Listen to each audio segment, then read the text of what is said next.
جانور ذبح کر کے گوشت کھا لینا اور اپنے آپ کو خوشیوں میں گوشت کے الگ الگ ڈشیں بنا کر کے عید میں مشغول کر لینا، یہ عید کا مقصد نہیں ہے۔ جس نے بھی یہ نیت کی اس کی قربانی ہوگی ہی نہیں، چاہے 1000 بقرعید آئیں، 1000 عید الفطر آئیں، تمہارے لیے کون سی عید ہے؟ لوگ یہ سمجھتے ہوں گے کہ ہر عید بقرعید پر، عید الاضحیٰ پر یہی ابراہیم و اسماعیل علیہ السلام کے قصے اور ان کے واقعات کیوں سنائے جاتے ہیں؟ میں کہتا ہوں مسلمانوں پر یہ واقعات سنانا واجب ہے، اخلاقی واجب ہے۔ اس کی وجہ یہی ہے کہ وہ اپنی آنے والی نسلوں کو یہ یادیں تازہ کرتے رہیں اور ان تک یہ تمام روایات اور سنتیں نقل کرتے رہیں۔ ہمارے دین کا سب سے بڑا خاصہ یہی ہے کہ یہ تواتر سے چلا ہے۔ ہمارا دین جو ہے سینہ بسینہ اور سلسلہ بسلسلہ چلتا ہوا آیا ہے۔ اس لیے ہم سب کو چاہیے کہ ان ایام میں اپنے اپنے اولاد کو، اپنی نسلوں کو ان کی یادیں بتائیں اور یہ تمام واقعات بتائیں کہ کیا ہوئے تھے۔ میں تفصیل میں نہ جاتے ہوئے آج کے دن کا ایک عظیم پیغام آپ سب تک پیش کرنا چاہوں گا۔ بقرعید میں ویسے تو تفصیلی جو واقعہ ہے وہ یوں ہے، اس کا میں اجمال بتا کر کے اپنا میسج دینا چاہتا ہوں۔ سیدنا ابراہیم خلیل اللہ علیہ الصلوۃ والتسلیم اللہ تعالیٰ کے ایک نبی ہیں، برگزیدہ پیغمبر، ایسے جلیل القدر نبی کہ انبیاء کرام علیہ السلام 1,24,000 کم و بیش نبیوں میں حضور اکرم صلی اللہ تعالیٰ علیہ وسلم کے بعد جو سب سے بڑا مرتبہ ہے وہ حضرت ابراہیم علیہ السلام کا ہے۔ حضور صلی اللہ علیہ وسلم کے بعد جو سب سے بڑا مقام ہے وہ حضرت ابراہیم علیہ السلام کا۔ سیدنا ابراہیم علیہ الصلوۃ والتسلیم کی اولاد نہیں تھی، آپ نے تقریباً 90 سال عمر پائی اس وقت تک، بلکہ آپ کی عمر اس سے بھی زیادہ ہوئی۔ جب آپ کی عمر پاک 90 سال تک ہوئی تب تک کوئی اولاد نہیں تھی۔ آپ کی زوجہ ایک حضرت سارہ ہیں اور دوسری حضرت ہاجرہ ہیں۔ پھر روایات یہ بتاتی ہیں کہ 100 سال کی عمر ہو گئی لیکن حضرت ابراہیم علیہ السلام نے دعا کرنا نہیں چھوڑا تھا۔ یہاں سے یہ پتہ چلتا ہے کہ بندہ مایوس نہ ہو۔ ویسے تو 70 سال 80 سال مرد کے ہو جائیں تو وہ اپنی اولاد ہونے سے مایوس ہو جاتا ہے کہ اب میری عمر نہیں رہ گئی، لیکن وہ خلاق کائنات جسے چاہے عطا کرے۔ جب وہ حضرت مریم کو شوہر کے بغیر ان کو بیٹا دے سکتا ہے اور حضرت صالح علیہ السلام کی پتھر سے اونٹنی پیدا کر سکتا ہے، تو وہ پھر مولا تعالیٰ 90 سال کیا 100 سال کے بعد بھی چاہے تو اولاد عطا کر سکتا ہے۔ دعا کرنا ترک نہ کریں۔ حضرت ابراہیم علیہ السلام کی دعا قرآن پاک میں موجود ہے۔ آپ یہی دعا کرتے تھے، رب ہب لی من الصالحین، اے اللہ مجھے صالح اولاد عطا فرما، صالحین میں سے مجھے نسل عطا فرما۔ حضرت ابراہیم علیہ الصلوۃ والتسلیم کی اس دعا کو قرآن پاک میں بھی آپ تلاوت میں پائیں گے۔ حضرت ابراہیم علیہ الصلوۃ والتسلیم کی اس دعا کو اللہ تبارک و تعالیٰ نے قبول فرمایا اور پھر اللہ تعالیٰ نے ارشاد فرمایا کہ ہم تمہیں ایک بیٹا عطا کرتے ہیں۔ وہ کیسے معاملات ہوئے یہ بھی دیکھیے۔ حضرت ہاجرہ حضرت ابراہیم علیہ السلام کی اہلیہ، وہ گھر میں موجود ہیں، کچھ فرشتے آئے اور فرشتوں نے آ کر کے بشارت دی کہ اللہ تبارک و تعالیٰ تمہیں بیٹے سے نوازنے والا ہے۔ تو وہ کہنے لگی کہ میں اتنی بوڑھی ہو گئی ہوں، ان کی خود کی عمر 90 سال کے اوپر کی تھی، کہا اتنی بوڑھی ہو گئی ہوں، کیا مجھے بچہ ہو سکتا ہے؟ فرشتوں نے کہا ہاں، اللہ تبارک و تعالیٰ جو غالب حکمت والا ہے وہ چاہے تو ہو سکتا ہے۔ تو پھر اللہ تبارک و تعالیٰ نے یہ بشارت دی اور بڑھاپے میں حضرت ابراہیم علیہ السلام کو بیٹے کی بشارت سے نوازا اور اس کے بعد حضرت اسماعیل علیہ السلام کی ولادت ہوئی۔ چند دنوں کے بعد، چند سالوں کے بعد حضرت سارہ سے حضرت ابراہیم علیہ السلام کو دوسرے بیٹے بھی ہوئے، حضرت اسحاق علیہ السلام، یعنی اسی عمر میں۔ اور یہ وہ لوگ ہیں، یہ 2 بیٹے ایسی عمر میں ہوئے۔ اب یہاں بتاتا ہوں میں آپ کو صبر کا اور استقامت کا پھل کتنا عظیم ہوتا ہے۔ 100 سال تک ابراہیم علیہ السلام صبر کرتے رہے اولاد کو، اور اس کے بعد اللہ نے اولاد دیا، 2 بیٹے دیے، ایک اسماعیل علیہ السلام اور دوسرے اسحاق علیہ السلام۔ ان دونوں نبیوں کے بارے میں اگر میں آپ کو بتاؤں، اسحاق علیہ السلام وہ نبی ہیں، حضرت ابراہیم علیہ السلام کے وہ بیٹے ہیں جن کو اللہ نے نبی بھی بنایا، اور ان کی نسل میں 30,000 سے زیادہ نبی پیدا کیے تقریباً۔ بنی اسرائیل پوری نسل جو ہے وہ اسحاق علیہ السلام کی نسل ہے۔ اسحاق علیہ السلام کے بیٹے یعقوب علیہ السلام، یعقوب علیہ السلام کے بیٹے یوسف علیہ السلام، یہاں سے پوری بنی اسرائیل چلی، اس میں ہزاروں نبی آئے۔ ابراہیم علیہ السلام کو ایک بیٹے اسحاق علیہ السلام کی نسل میں سارے نبی عطا کیے، اور دوسرا بیٹا جو اسماعیل علیہ السلام عطا کیے، ان کی نسل میں تو سید الانبیاء حضور صلی اللہ علیہ وسلم آتا ہے، محمد الرسول اللہ صلی اللہ علیہ وسلم علیہ افضل التحیت و اکمل التسلیمات۔ تو یہ حضرت ابراہیم علیہ السلام کی دعا کا نتیجہ تھا، اور صبر اور استقامت کا۔ آج جو مجھے پیغام دینا تھا وہ یہی ہے، میں نے آیت کریمہ بھی خطبے میں یہی پڑھی۔ بے شک وہ لوگ جنہوں نے یہ کہا اللہ ہمارا رب ہے، ان الذین قالوا ربنا اللہ، بے شک وہ لوگ جنہوں نے کہا اللہ ہمارا رب ہے، ثم استقاموا، پھر اس پر جم گئے، یہ ہے استقامت۔ استقامت کہتے ہیں ڈٹے رہنا، جمے رہنا۔ اب اس کے متعلق جو قرآن کہتا ہے تتنزل علیہم الملائکہ، ان پر اللہ تعالیٰ فرشتے اتارتا ہے۔ کیا کہتے ہوئے آتے ہیں فرشتے؟ اللہ تخافوا ولا تحزنوا، گھبراؤ مت، ڈرو مت، ہم تمہیں وہ بشارت دینے آئے ہیں جس جنت کا اللہ نے تم سے وعدہ کیا ہے۔ تھوڑے دن اور باقی رہو، تھوڑے دن اور جمے رہو، اور ڈٹے رہو۔ یہ استقامت کرتا ہے بندہ، استقامت پر فائز ہوتا ہے تو فرشتے اس کی مدد کے لیے اترتے ہیں۔ ہاں اتنا ہے کہ ہلا دیے جائیں گے، تمہاری خواہشات کے خلاف معاملات آئیں گے، تمہارے نفس کے خلاف معاملات آئیں گے، اسی پر جمے رہنے کا نام استقامت ہے۔ اور استقامت کا معنی اتنا عظیم ہے کہ صوفیہ اکرام نے کیا فرمایا معلوم ہے؟ الاستقامت فوق الکرامت، عربی میں فرمایا استقامت جو ہے یہ کرامت سے بھی بڑھ کر کے ہے۔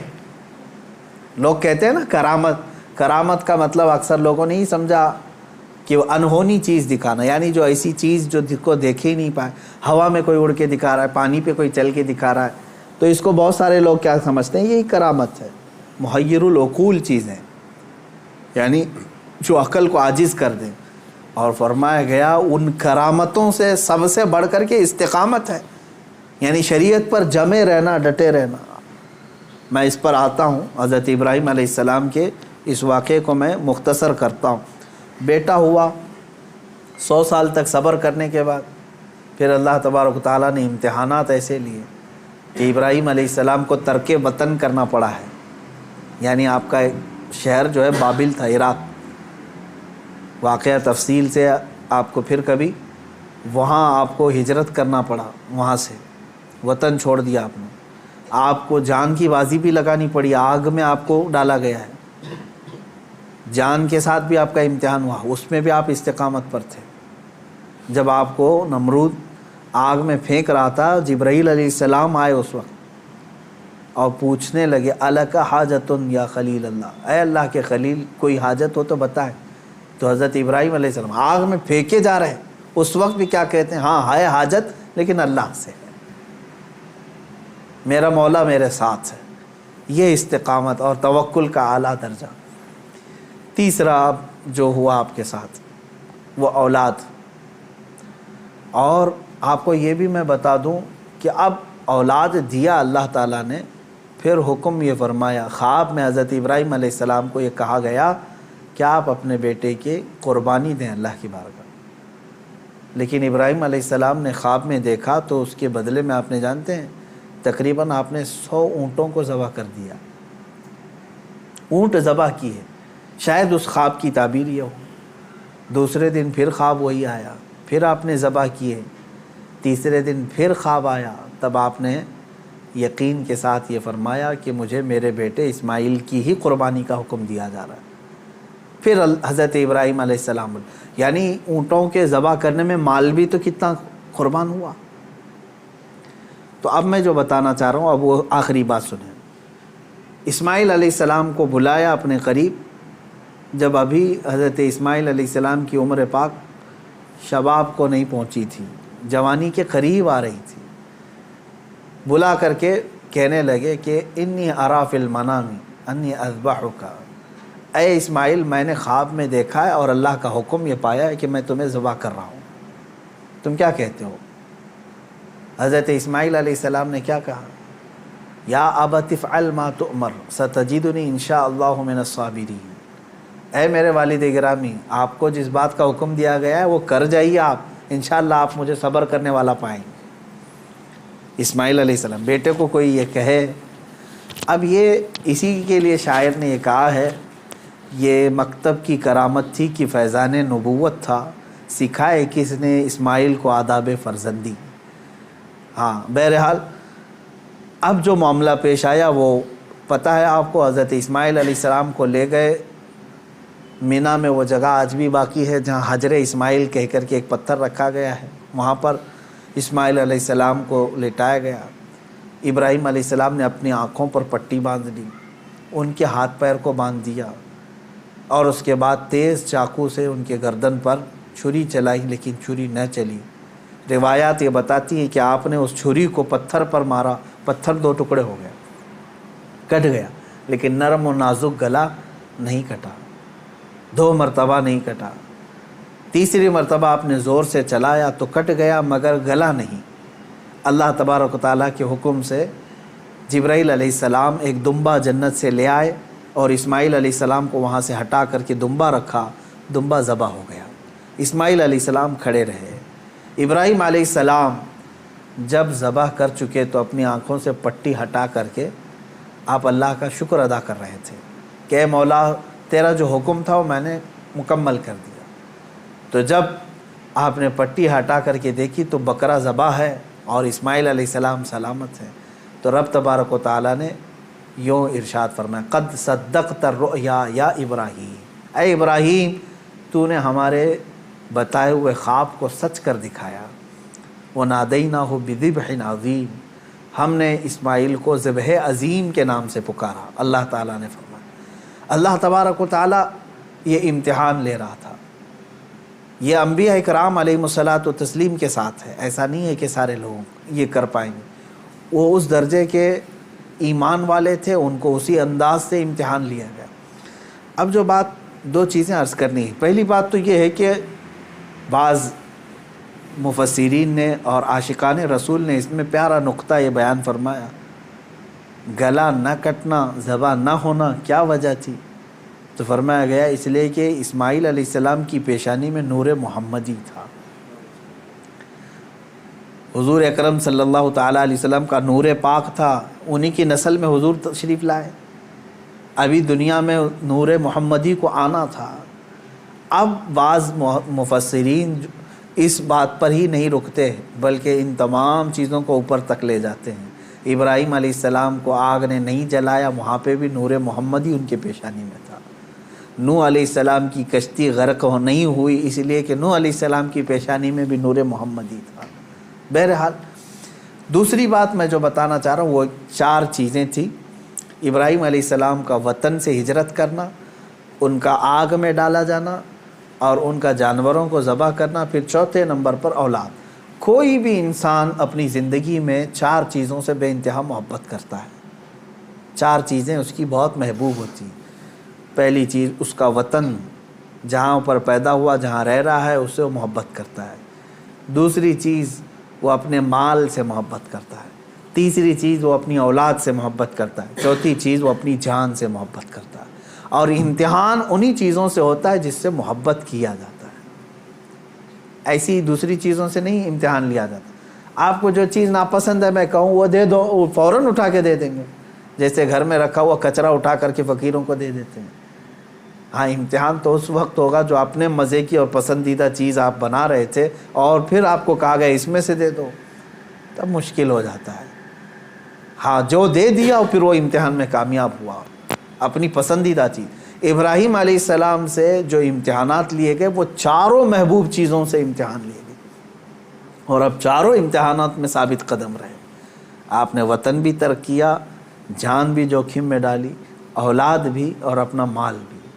پھر اللہ تبارک و تعالیٰ نے اس عظیم مقام پر آپ کو فائز فرمایا جو حضرت ابراہیم علیہ السلام کو آج بھی کیا لقب ہے معلوم؟ ابو الانبیاء کہا جاتا ہے۔ ابو الانبیاء یعنی نبیوں کے باپ ہیں۔ اب عزیزان گرامی، ان واقعات میں میرے سنانے کا مقصد یہ تھا کہ ہمارے بچوں تک یہ واقعہ پہنچ جائے تفصیل سے، پھر آپ اپنے گھروں میں اپنی اولاد کو سنائیں ضرور۔ لیکن اس پورے واقعے سے ایک جو جذبہ ملتا ہے وہ ہے استقامت کا۔ یہی میرا میسج ہے آج کا، یہی میں پیغام دینا چاہتا ہوں۔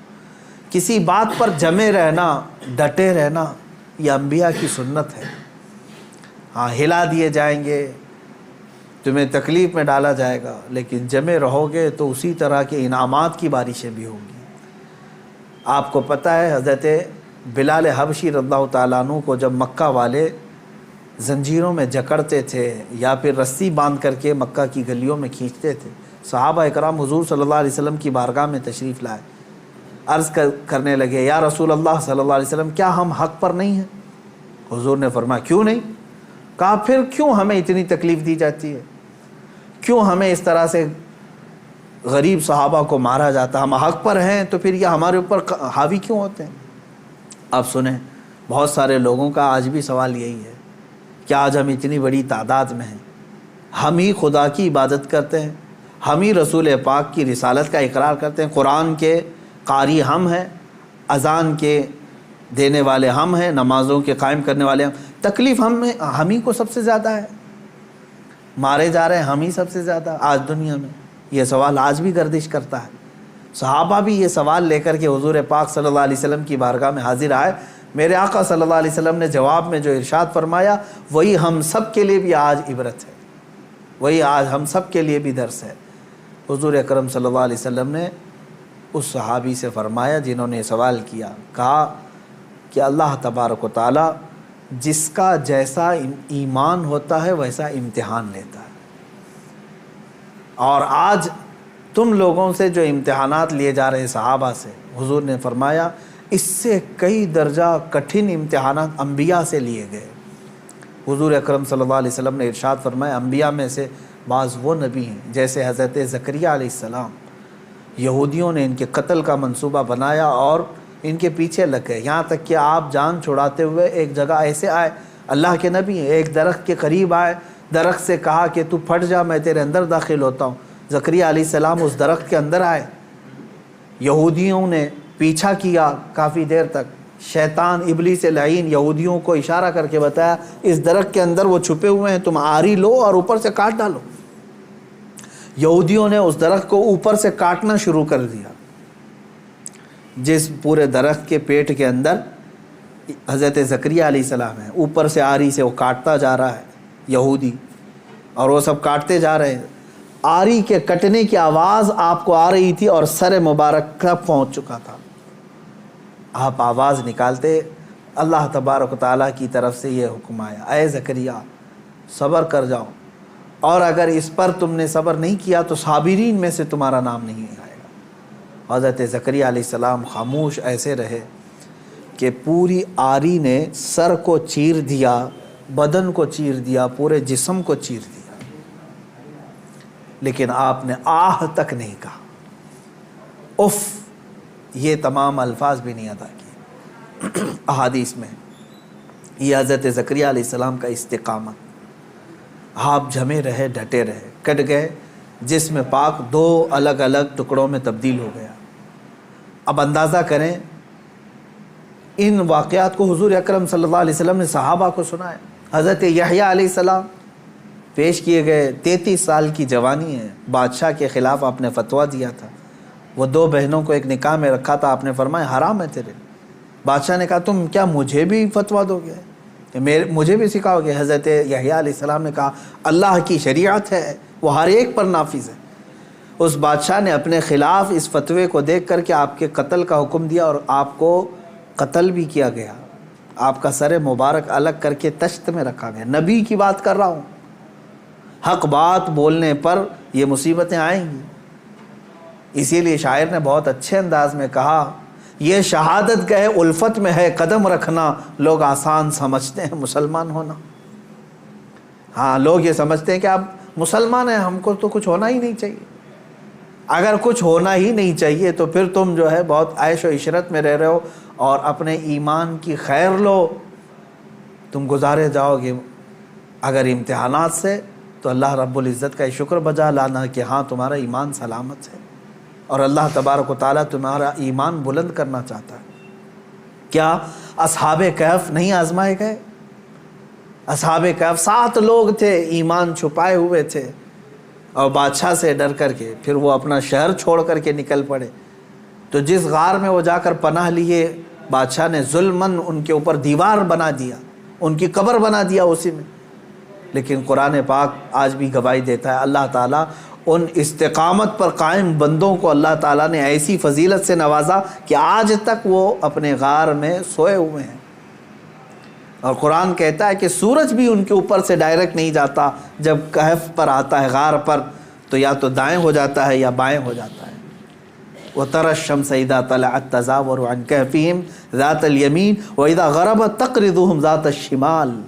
سورہ کہف میں ایمان پر قائم رہنے والوں کے لیے اللہ تعالیٰ انعامات نازل کرتا ہے۔ آج کے دور میں بہت سارے لوگ پریشان اس بات سے ہیں، ارے کیا ہو جائے گا ہمارے ساتھ، اور خصوصاً علماء سے میں یہی گزارش کروں گا کہ حق بات بولنے میں اگر گردن چلی جاتی ہے تو اس کی پرواہ نہ کریں، اس لیے کہ یہ ہماری شریعت میں صحابہ کی سنت اور تابعین کی سنت رہی ہے۔ مجھے ایک بات یاد آتی ہے، سیدنا امام احمد بن حنبل رضی اللہ تعالیٰ مشہور امام ہیں، تقریباً ہمارے اماموں میں سے جو سب سے زیادہ تکلیف اٹھانے والے، مشقت اٹھانے والے امام وہ امام احمد بن حنبل ہیں۔ اللہ تبارک و تعالیٰ ان کی تربت پر ہزاروں رحمتیں نازل کرے۔ کبھی امام احمد بن حنبل کو پڑھ لینا، آنکھیں بھیگ جائیں گی۔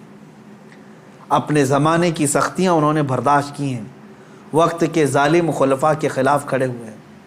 خلیفہ بنتے تھے، کچھ لوگ سیاست میں آتے تھے اور اپنی طاقت کے زور پر چاہتے تھے کہ ہمارا ہی حکم نافذ ہو، شریعت نہیں، قرآن نہیں۔ بہت سارے نفس پرست اس طرح کے بادشاہ آئے، بہت سارے لوگ ایسے آئے ہر زمانے میں۔ اسی لیے اقبال نے سچ کہا تھا، ستیزہ کار رہا ہے ازل سے تا امروز، شرار ابو لہبی سے چراغ مصطفیٰ۔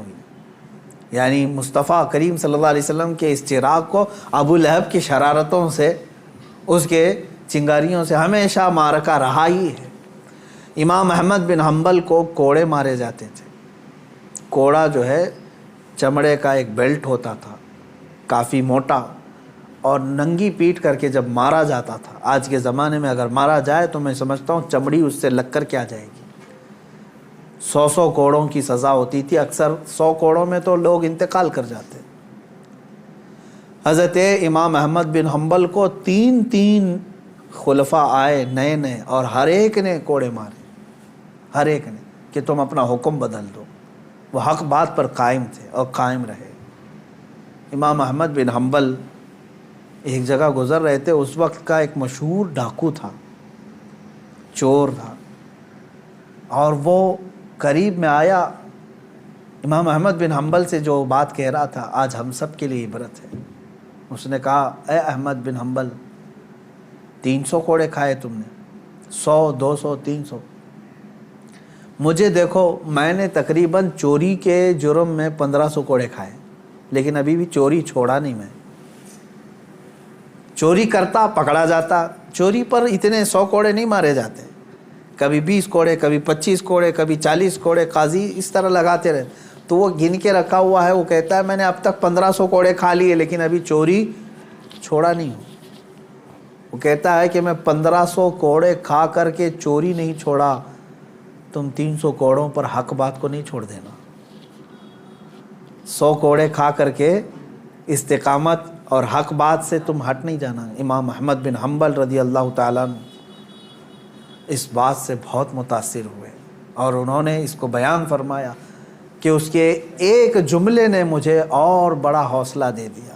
آج میں یہی کہتا ہوں میرے عزیزوں، لوگ جیل جاتے ہیں ریپ کیس میں، لوگ پکڑے جاتے ہیں چوری میں، ڈکیتی میں، مرڈر کیس میں، اور پھر چھوٹ کر کے آتے ہیں، پھر بھی نہیں چھوڑتے، پھر ان جرائم میں ملوث رہتے ہیں۔ نشے والے کو دیکھو، پکڑے جاتے ہیں، مارے جاتے ہیں، اندر لاک اپ میں رکھے جاتے ہیں، پھر آتے ہیں، چھوٹتے ہیں، پھر وہی کام کرتے رہتے ہیں۔ میں علماء سے اور اہل حق سے یہی کہوں گا کہ جب جرائم پیشہ لوگ سزا پا کر کے بھی اپنے جرائم سے نہیں ہٹ پاتے، تو تمہیں تو آج حق بولنے پر اب تک کوئی سزا تو نہیں ملی۔ ہونا یہ چاہیے کہ اگر حق بات بولنے پر مجھے سزا بھی مل جائے تو میں حق بات پھر سر چڑھ کر کے بولوں گا، کہ پھر میں پھانسی کے پھندے پر بھی بولوں گا، تختہ دار پر بھی بولوں گا۔ یہ حق بات اور جرأت کے ساتھ بولنے کی ہر ایک کے اندر اللہ توفیق عطا فرمائے۔ آج سخت ضرورت ہے۔ میں مسلمانان ہند سے یہ کہوں گا، اب حالات ایسے ہیں کہ تمہارے استقامت کا امتحان ہوگا، تم ایمان پر کتنے ڈٹے ہو، تم شریعت مصطفیٰ صلی اللہ تعالیٰ علیہ وسلم پر کتنے جمے ہو، یہ تمہیں آزمایا جائے گا۔ آج بہت سارے صلح کلی وہ ہیں سیکولر جو اپنے آپ کو کہتے ہیں، وہ یہ بھی اچھا وہ بھی اچھا، چھوڑو میاں کائے کا فساد۔ ہم کوئی فساد کی بات نہیں کر رہے ہیں، ہم صرف اتنی بات کہہ رہے ہیں جس نبی کا تم نے کلمہ پڑھا ہے اس نبی سے وفاداری کرو، اس رسول پاک صلی اللہ تعالیٰ علیہ وسلم کے پورے ہو جاؤ۔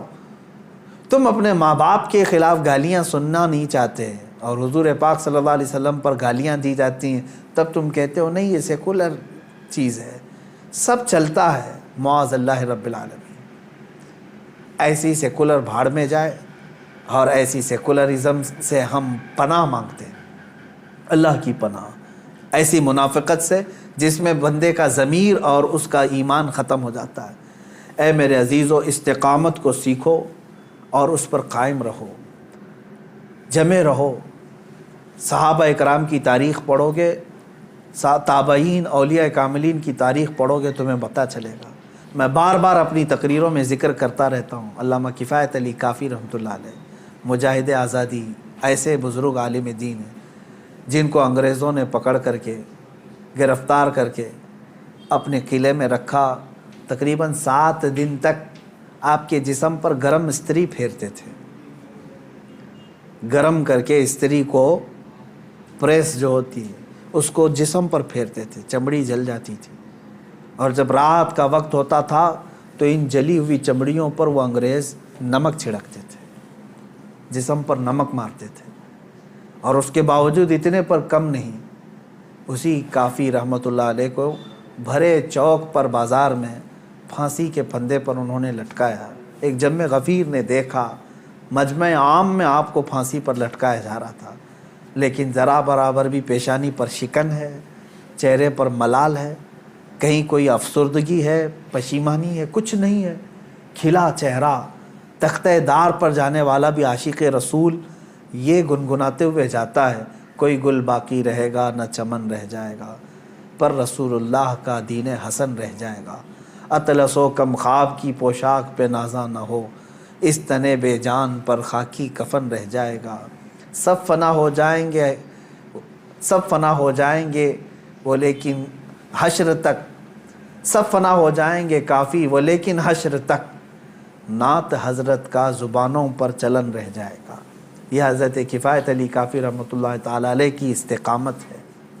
ایک اور بزرگ ہیں حضرت عنایت احمد کاکوروی رحمۃ اللہ علیہ، ان کو سزا دی گئی انڈمان نکوبار میں کالا پانی کی۔ علامہ فضل حق خیرآبادی رحمۃ اللہ علیہ، کچھ وہ علماء بھی ہیں جن کو ایسی سزائیں دی گئی تھی کہ ریڑھ کی ہڈی توڑ دی گئی تھی، وہ کھڑے نہیں ہو سکتے تھے، یعنی ان کو 5-5 6-6 سال تک ایسی جگہ پر بٹھایا گیا کہ ان کی گردن سیدھی نہیں ہو سکتی تھی، چھت اتنا نیچے کر کے ان کو اس طرح سے رکھا گیا کہ پوری کمر کی ہڈی سے لے کر کی گردن تک مڑ چکی تھی۔ ایک انگریز، وہ خود اپنی کتاب میں لکھتا ہے کہ دلی کی سرزمین پر میں اپنے ایک بڑے آقا سے ملنے کے لیے گیا تو اس کے گھر میں کباب کی بو آ رہی تھی۔ میں نے پوچھا اتنی رات گوشت کے بھوننے کی خوشبو کہاں سے؟ تو اس نے اپنے گھر کے پیچھے والا دروازہ کھول کر کے بتایا وہاں پر علماء اہل سنت کو آگ سے داغا جا رہا تھا، گرم کوئلے لگائے جا رہے تھے، وہ ان کے بدن پر لگنے والی گوشت کی بو پورے گھر میں محسوس کی جا رہی تھی۔ انگریزوں نے تاریخ میں لکھا ہے۔ میرے عزیزو، ان تمام حالات کو بھی فیس کیا ہمارے علماء اہل سنت نے، لیکن وہ ٹس سے مس نہیں ہوئے، اپنا دین نہیں بیچا، اپنے ایمان کا سودا نہیں کیا، نہ جا کر کے گستاخان رسول کے پیروں میں ان کی دھوتیوں میں چھپ کر بیٹھے رہے، نہ مال لے کر کے انہوں نے اپنے دین کا سودا کیا۔ آج بھی جس کی غیرت زندہ ہے، جس کا ضمیر جاگ رہا ہے، میں ان سے کہوں گا کہ اس قربانی میں آپ یہ محسوس کریں کہ اس قربانی کا سب سے بڑا میسج استقامت ہے، دین پر قائم رہنا۔ اللہ تبارک و تعالیٰ بڑے سے بڑے امتحانات اگر لے، اس پر ثابت قدم رہنے کی دعا بھی اسی سے مانگے۔ اور آج کے زمانے میں جو حالات ہمارے بنائے جا رہے ہیں، اس میں بھی بھیک مانگو رب ذوالجلال سے، خیرات میں مانگو اے اللہ حالات اب ایسے آ گئے کہ لوگ ایمان پر قائم رہنا ان کا مشکل ہو گیا ہے، دین پر قائم رہنا مشکل ہو گیا ہے۔ کفار و مشرکین نے زمین تنگ کرنا شروع کر دیا۔ یہ ہماری شامت اعمال بھی ہے اور اللہ تعالیٰ کی طرف سے امتحان بھی ہے۔ تمہارے لیے اب اذانیں مشکل کر دی جائیں گی، نمازیں مشکل کر دی جائیں گی، تمہارے چہرے پر داڑھی اب لوگوں کو کھٹکنے لگی، تمہاری ٹوپیاں گڑھنے لگ گئی، تمہاری تعلیم سے ان کو نفرت ہونے لگ گئی۔ اب قرآن تک آ گئے، قرآن کی آیات کو اب زیر بحث لایا گیا۔ اب ٹی وی میں، میڈیا میں اب جو ڈیبیٹ چلے گا وہ قرآن کی آیتوں کو لے کر کے۔ اب تک مجھے بتاؤ، یہ سوشل میڈیا ہو یا ٹی وی ڈیبیٹ ہو، یہاں دوسری کوئی مذہبی کتابیں نہیں لائی جاتی کبھی ڈیبیٹ میں؟ آج تک سنا کبھی آپ نے تلمود کو، اولڈ ٹیسٹمنٹ کو، بائبل کو موضوع بحث بنایا گیا، اس میں ایسی آیتیں، اس میں ایسی آیتیں؟ آج تک کبھی سنا آپ نے؟ یا پھر ہندوؤں کی مقدس کتابیں، چائنیز کی جو مقدس کتابیں، بدھزم کی جو مقدس کتابیں، نہیں لایا جاتا۔ موضوع بحث اگر کوئی چیز ہے تو قرآن عظیم ہے۔ آج قرآن پاک کو ٹارگٹ کیا جاتا ہے، اس کی آیتوں پر بحث کیا جا رہا ہے۔ کیا ہو گیا مسلمانوں کو؟ آج تمہارا امتحان ہے۔ ہاں، کسی وقت اگر موقع آیا تو میں ضرور پیش کروں گا۔ یہ جن آیات کو لے کر کے آج بحث کر رہے ہیں، تقریباً سارے مذہب کی کتابوں میں یہ میسج ملے گا۔ جہاد کے متعلق باتیں کرنے کے لیے قرآن پاک کو یہ ٹارگٹ بناتے ہیں اور کہتے ہیں کہ اس میں جہاد اور لوگوں کو قتل و غارت کرنے کی تعلیم دی جاتی ہے۔ یہ جن جن آیتوں کو کوٹ کرتے ہیں، میں چیلنج کے ساتھ کہتا ہوں اسی طرح کا میسج میں ہندوؤں کی کتاب میں بھی بتا سکتا ہوں اور عیسائیوں کی کتابوں میں بھی بتا سکتا ہوں، لیکن جانبداری ایسی ہے کہ ان کتابوں کو چھوا بھی نہیں جاتا، بات بھی نہیں کی جاتی۔ قرآن پاک پر آج سب حرزہ سرائی کرنے پر مشغول ہیں۔ میں علماء سے کہتا ہوں، ہزاروں کی تعداد میں علماء اہل سنت موجود ہیں، عشاقان رسول موجود ہیں۔ اب تمہارے استقامت کا امتحان ہے، جمے رہو ایمان پر، ڈٹے رہو۔ آ جاؤ مصطفیٰ کریم صلی اللہ تعالیٰ علیہ وسلم کے اخلاق حسنہ پر۔ تم نے دنیا بہت دیکھی، عیاشیاں بہت کر لیں، فیشن شو بہت کر لیے، اپنے نفس کو بہت راضی کر لیا۔ کچھ مصطفیٰ کریم صلی اللہ علیہ وسلم اور ان کے رب ذوالجلال کو راضی کرنے کے لیے بھی کام کر لو۔ تم نے کپڑے پہنے اپنے نفس کو راضی کرنے کے لیے اور چند شیاطین کو اور چند دوستوں کو راضی کرنے کے لیے، اپنے چہرے کی حیت بنائی، اپنے گھر بار کو بنایا چند لوگوں کو راضی کرنے کے لیے۔ اے مسلمانوں، آج اپنے رب ذوالجلال کو راضی کرنے کی طرف بھی تو قدم بڑھاؤ کہ میں جس کی طرف لوٹایا جانے والا ہوں اس کو بھی راضی کرنے کا میں کوئی تو کام کروں۔ میں چہرے میں، کپڑوں میں، اپنے لباس میں، اپنے گھر میں، اپنے کھان پین میں اللہ اور اس کے رسول کو راضی کرنے کی بھی کچھ کام کروں۔ بس آج کے دن میں اتنا ہی کہوں گا کہ آج جانور ذبح کر کے گوشت کھا لینا اور اپنے آپ کو خوشیوں میں گوشت کے الگ الگ ڈشیں بنا کر کے عید میں مشغول کر لینا، یہ عید کا مقصد نہیں ہے۔ عید کا اصل مقصد ہے اللہ کو راضی کرنا۔ وہ اگر راضی ہو گیا تو ہر دن تمہارا عید کا ہے، اور اگر وہ تمہارے اعمال سے ناراض ہے، چاہے 1000 بقرعید آئیں، 1000 عید الفطر آئیں، تمہارے لیے کون سی عید ہے؟ رب تعالیٰ اگر تم سے ناراض ہے، کون سی عید ہے؟